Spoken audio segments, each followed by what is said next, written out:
Hello students, आज हम पढ़ेंगे outbreak and the spread of the revolt. Revolt spread कैसे हुआ था 1857 का।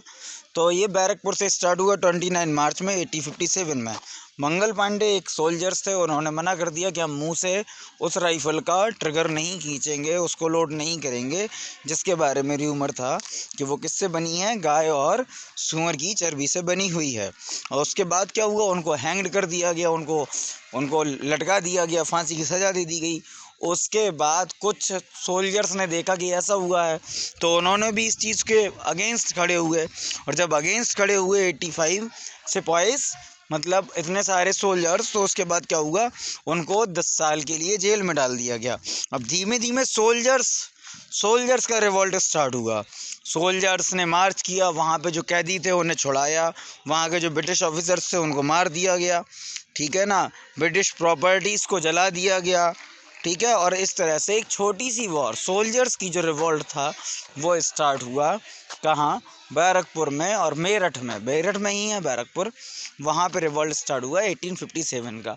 अब इसके बाद ये तो वहाँ की कंडीशन है, यहाँ कंडीशन क्या है तो अलग, यहाँ अलग अलग कंडीशन है।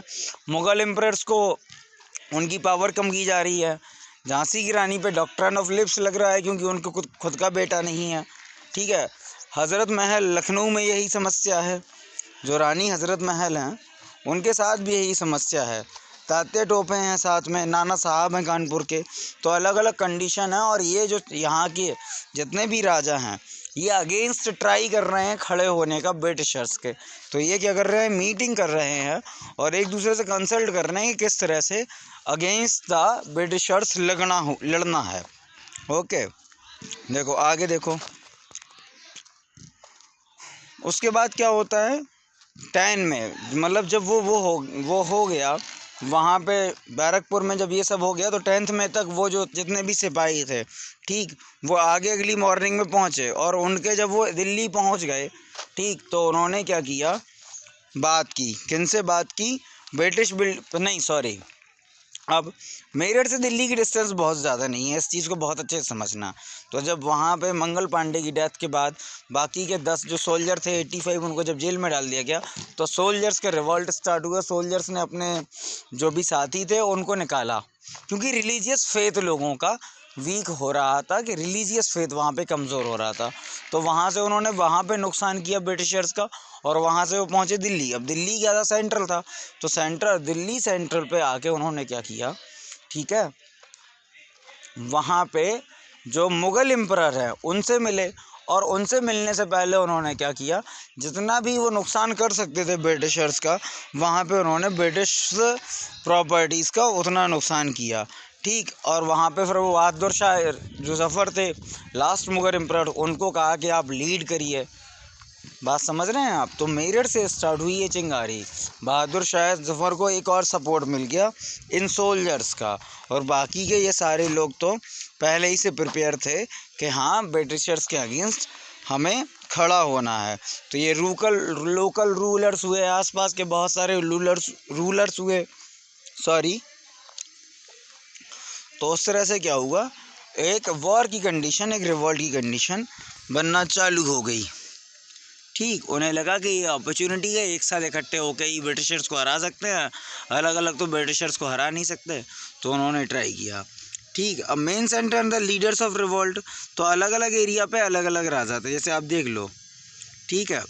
दिल्ली में बख्त खान कौन है, जो रिबेलियर्स हैं, जितने भी लोग ब्रिटिशर्स से खुश नहीं हैं, छोटी कम्युनिटी के, उनके लीडर है, ठीक है। राजा तो आपको पता ही है, बहादुर शाह जफ़र है।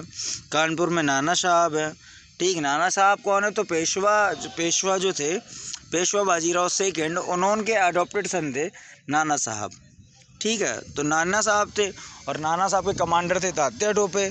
लखनऊ में बेगम हज़रत महल थी, बर्जिस कादिर उनके बेटे थे, वो एलिजिबल नहीं थे, तो हज़रत महल को ही आप याद रखिए कि लखनऊ में लीड किया था रिवॉल्ट को बेगम हज़रत महल में। झांसी का आपको पता ही है, झांसी की रानी लक्ष्मीबाई थी। बरेली में खान बहादुर खान लीड कर रहे थे, ठीक है ना, और बिहार में कुंवर सिंह कर रहे थे, और राजा जगदीशपुर कर रहे थे। थोड़ा सा रोल अगर MP में हम जाएं तो अवंतीबाई लोधी का भी उतना ही बड़ा रोल है 1857 के रिवॉल्ट में, उनका नाम इसमें है नहीं हालांकि।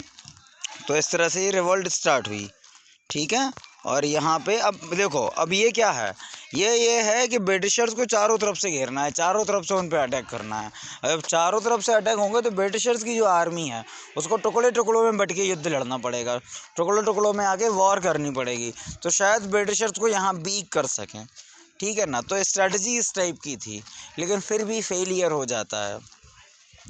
अगर फेलियर नहीं होता तो ना हमको भगत सिंह मिलते, ना हमको महात्मा गांधी मिलते, ना हमें सुभाष चंद्र बोस मिलते। तो वो फेलियर भी हमारे लिए अच्छा है कि हमको इतने सारे प्राइड मूवमेंट मिले, ठीक है। सप्रेशन ऑफ द रिवॉल्ट, अब रिवॉल्ट ख़त्म कैसे हुआ, ठीक है। तो ब्रिटिशर्स को थोड़ी सी शुरू में तो प्रॉब्लम हुई, क्योंकि उन्होंने अनएक्सपेक्टेड नहीं था कि कैसे लड़ना है, कैसे स्टार्ट करना है, लेकिन 1 साल 1.5 साल की वॉर में उन्होंने सब कुछ ख़त्म कर लिया, ठीक है। वैसे वॉरें 2 4 6 8 दिन 10 दिन 15 दिन चलती हैं, लेकिन ये छुप छुप के हो रही थी, कभी कहीं से अटैक, कभी कहीं से अटैक। तो 1.5 साल में ब्रिटिशर्स ने पूरा कंट्रोल कर लिया पूरी वार में, क्योंकि वॉर का सीधा इंडियन जो वॉर सिस्टम है उसका एक ही सिस्टम है, ठीक, कि अगर जो आर्मी चीफ है वो हार जाता है या उसकी डेथ हो जाती है तो आर्मी अपने आप को हारा हुआ मान लेती है। तो यही कहीं ना कहीं फेलियर हो जाता है।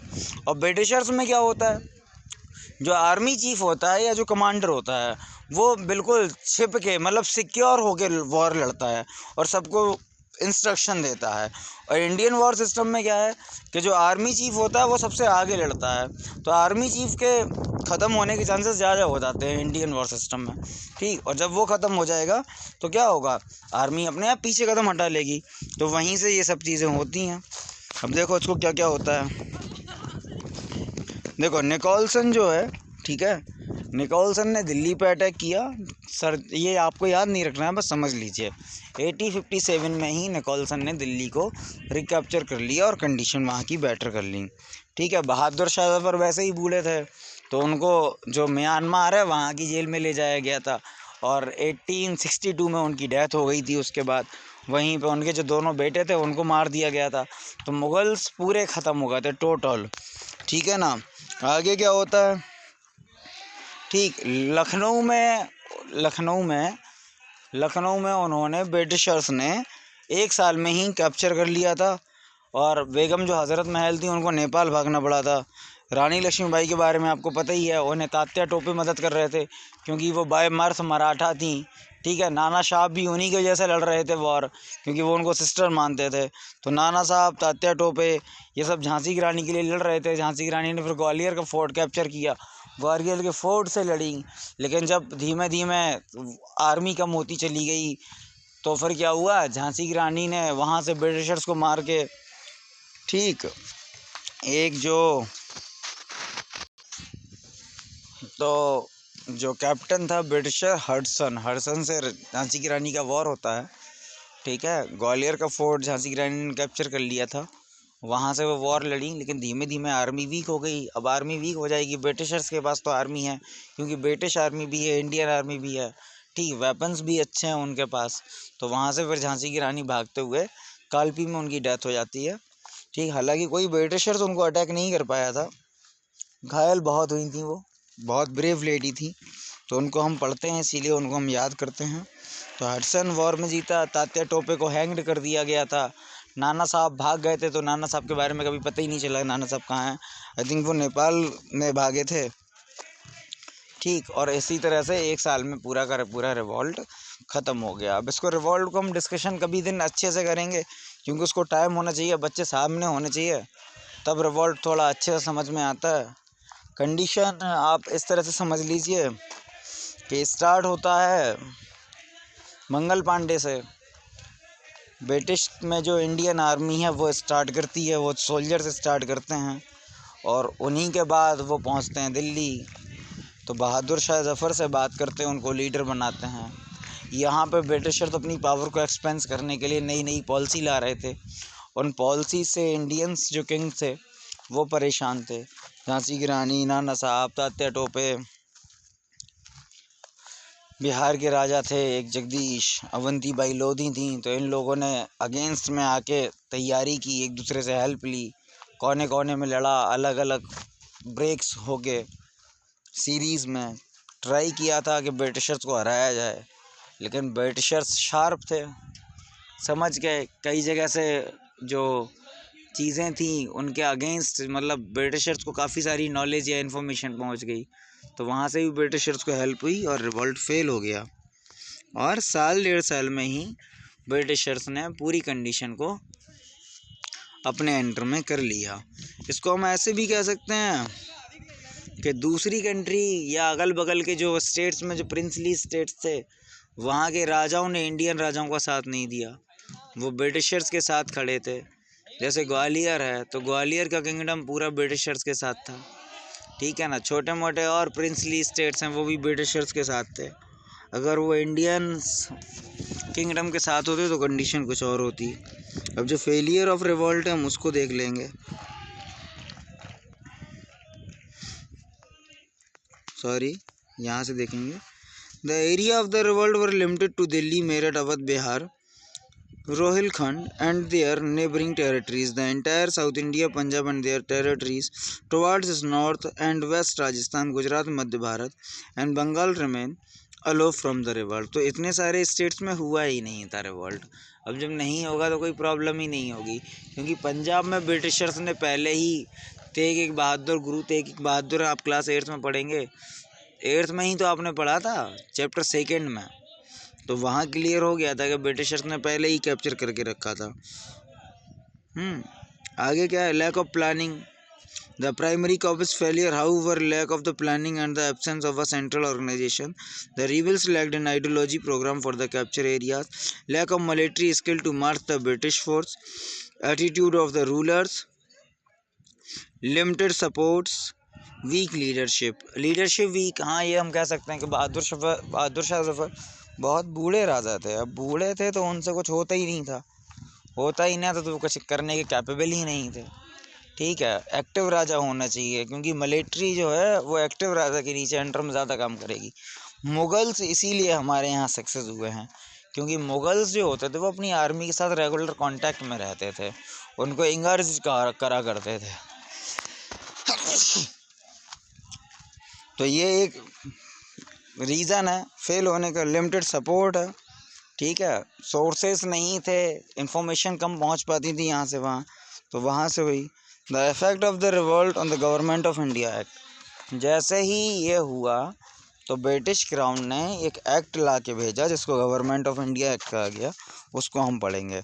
The revolt mark and end of the rule of East India Company and administration were taken over by Queen Victoria in 1858। बात समझ में आई आपको? नहीं आई, हम समझाते हैं। ब्रिटिशर्स जब आए थे तो ब्रिटिश क्राउन इंडिया नहीं आया था, एक प्राइवेट कंपनी आई थी जिसका नाम था ईस्ट इंडिया कंपनी, और उसका नाम भी ईस्ट इंडिया कंपनी नहीं था। 1607 का जो रूल आया उसके बाद वहाँ की क्वीन ने उसका नाम ईस्ट इंडिया कंपनी रखा था। तो वो ट्रेड करती थी, एक प्राइवेट कंपनी थी, वही अपने सोल्जर मैनेज करती थी, उसी का रूल होता था। अब क्योंकि ब्रिटेन में क्राउन किसका था, तो ब्रिटेन में क्राउन था क्वीन विक्टोरिया का। क्वीन विक्टोरिया ने क्या किया, वहाँ से एक एक्ट, एक रूल बना के भेजा, जिसने क्या किया, जो कंपनी है, मतलब जो ईस्ट इंडिया कंपनी है, उसकी पावर्स को लिमिट करके रखा, ठीक है ना। तो उसको कहा गया था गवर्नमेंट ऑफ इंडिया एक्ट 1858। हर 20-20 साल में फिर एक्ट आते गए, जब आप आगे पढ़ेंगे तो आपको ये पता चले जाएगा। The governor general was given to the title of Viceroy and made subordinate of the Secretary of State. The army was recognized. The Queen of Britain, Queen Victoria, issued a proclamation in 1858 assuring the Indian prince that no further assignation would be made. Moreover, the crown promised not to interfere in the social and religious practice of the people. The revolt proved to be a major source of inspiration and raised patriotic sentiments among the people. तो ये अभी हमने chapter complete किया। इस chapter को हम बहुत अच्छे से पढ़ेंगे, जब हमें टाइम मिलेगा, 9th में स्कूल स्टार्ट होंगे तो हम लोग इसको डिस्कशन करेंगे बहुत अच्छे से। अभी हम इतना ही समझ रहे हैं क्योंकि टाइम भी हमारे पास कम है और डिटेलिंग भी हमारे पास कम है।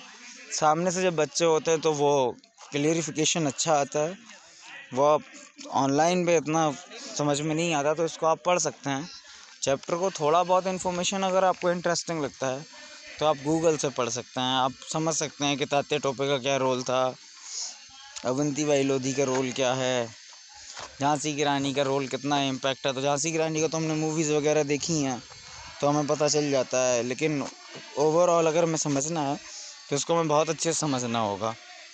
इसके बाद हम अगला चैप्टर देखेंगे। अगला चैप्टर के बाद हिस्ट्री ख़त्म करके हम ज्योग्राफी पे फोकस करेंगे, और ज्योग्राफी को हम थोड़ा शार्प ख़त्म करेंगे, जल्दी ख़त्म करेंगे, ठीक है, क्योंकि सिलेबस जल्दी ख़त्म करना है अब हमको। बाकी का जो भी बचेगा वो आपका 9 सेक्शन में जितना भी इम्पोर्टेंट होगा तब हम कंप्लीट कराएंगे।